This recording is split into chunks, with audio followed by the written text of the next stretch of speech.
They mocked her marriage the moment she stepped out of the church, with a man no one respected, a man the town whispered about as if poverty were a crime and silence a curse. Snow clung to the hems of her borrowed dress, the mountain wind cutting through thin fabric, while laughter followed her like thrown stones. She did not look back.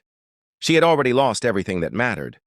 And when you have nothing left, even the poorest path forward feels like a kind of hope, if you believe in kindness, second chances, and love where the world sees none.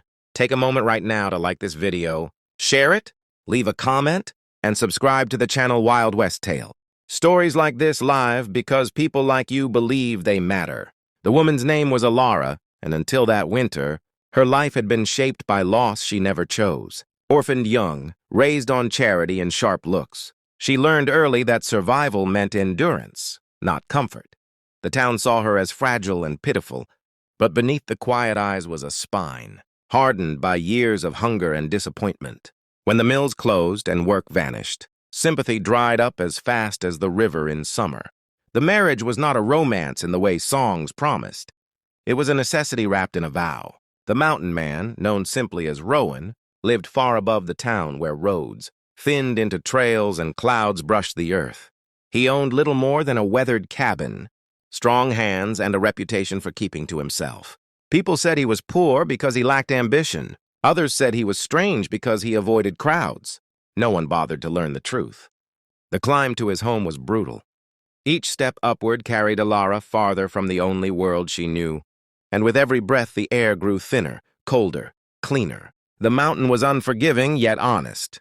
There were no sideways glances there, no whispered judgments hiding behind polite smiles. Rowan moved with quiet certainty, clearing paths, carrying burdens without complaint. His silence was not emptiness, it was restraint, as if words were something he used carefully, only when needed. Alara noticed small mercies in him, how he steadied her footing without making her feel weak, how he always walked slightly behind on steep edges so she would not slip unseen. These were not the gestures of a man without worth. Life in the cabin demanded everything from her. Days began before sunrise and ended long after dusk. Water had to be carried, wood chopped, food foraged or hunted.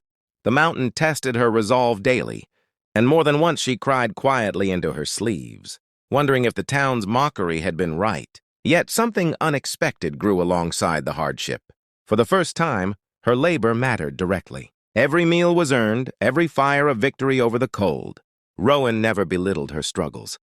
He showed her how to read the sky for storms, how to listen to the wind for warnings, how to trust the land without trying to dominate it. Slowly, exhaustion gave way to pride.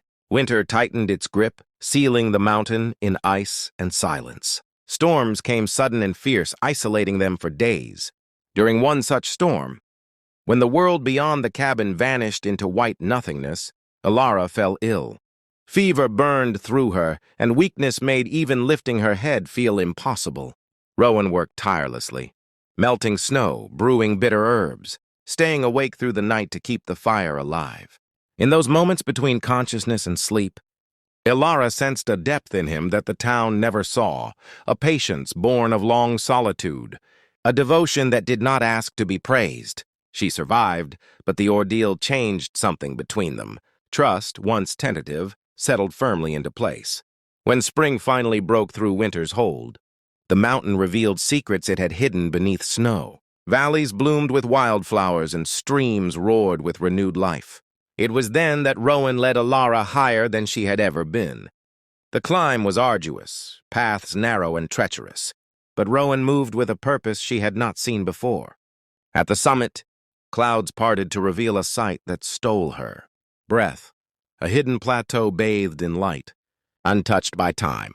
Stone structures emerged from the mist, their architecture unlike anything she had known, blending seamlessly with the rock as if grown rather than built. It was a kingdom forgotten by the world below, preserved by the mountain itself. Rowan's connection to the place was undeniable. This was not a discovery by chance. It was a homecoming. He revealed that his family had once been guardians of this hidden realm, protectors of a way of life rooted in balance and humility. Generations ago, when greed and fear tore at the world, the kingdom chose secrecy over conquest. Its people dispersed, blending into obscurity to protect what remained. Rowan had stayed, carrying the weight of that legacy alone, waiting for someone who could see beyond appearances, someone who chose him not for what he owned, but for who he was. Ilara felt the truth of his words in the quiet reverence of the place. The air itself seemed to hum with memory and purpose. She realized then that her marriage, born of desperation, had led her to something far greater than survival. It had brought her to meaning. Together, they began the slow work of restoring the plateau, not as rulers seeking power, but as caretakers honoring what was left. They repaired stone paths, tended ancient gardens, and reopened halls long sealed by time. The work was demanding, but it filled Ilara with a sense of belonging she had never known. News of their efforts eventually drifted down the mountain, carried by traders and wanderers who glimpsed wonders they could not explain. The same town that once mocked Ilara now spoke of her with awe and disbelief. Some climbed the mountain seeking favor, others seeking forgiveness. Rowan met them not with bitterness, but with quiet dignity. The gates of the Sky Kingdom did not open to greed or entitlement. They opened to humility and respect. Ilara watched as the man once dismissed as worthless stood as a symbol of something the world had forgotten: quiet strength, earned wisdom, and the power of steadfast kindness. The greatest challenge came not from outsiders, but from doubt within. There were moments when Ilara questioned whether she truly deserved the life she had found, whether the happiness was borrowed and bound to be reclaimed. In those moments, the mountain reminded her of her journey, every blistered hand, every tear shed in silence, every step taken despite fear. She understood then that worth was not granted by others. It was built through resilience and choice. Years passed, marked not by wealth or conquest, but by seasons of growth and restoration. The Sky Kingdom became a place of refuge for those willing to leave their arrogance behind. Ilara and Rowan's story spread far beyond the valley, inspiring tales of love that defied judgment and strength hidden beneath simplicity. Yet they remained unchanged by fame, anchored by the same values that had brought them together. As Ilara stood one evening at the edge of the plateau, clouds glowing beneath a setting sun, she reflected on the path that led her here. The mockery, the cold climb, the fear and uncertainty, all of it had been necessary. She realized that the world often mistakes silence for weakness and poverty for failure, but the mountain knew better. It rewarded patience, honesty, and endurance. If this story stirred something inside you, if it reminded you that love can rise from hardship and dignity, can exist without applause, please like, comment, and share this video, and subscribe to Wild West Tale. Your support helps keep stories like this alive. Before we reach the end, leave a comment telling us what this story meant to you, or which moment touched your heart the most. Your words matter more than you know. In the end, Ilara was no longer the woman the town pitied, and Rowan was no longer the man they dismissed. Together they became proof that the greatest kingdoms are not built on gold or power, but on trust, perseverance, and the courage to choose kindness when the world expects you to fail.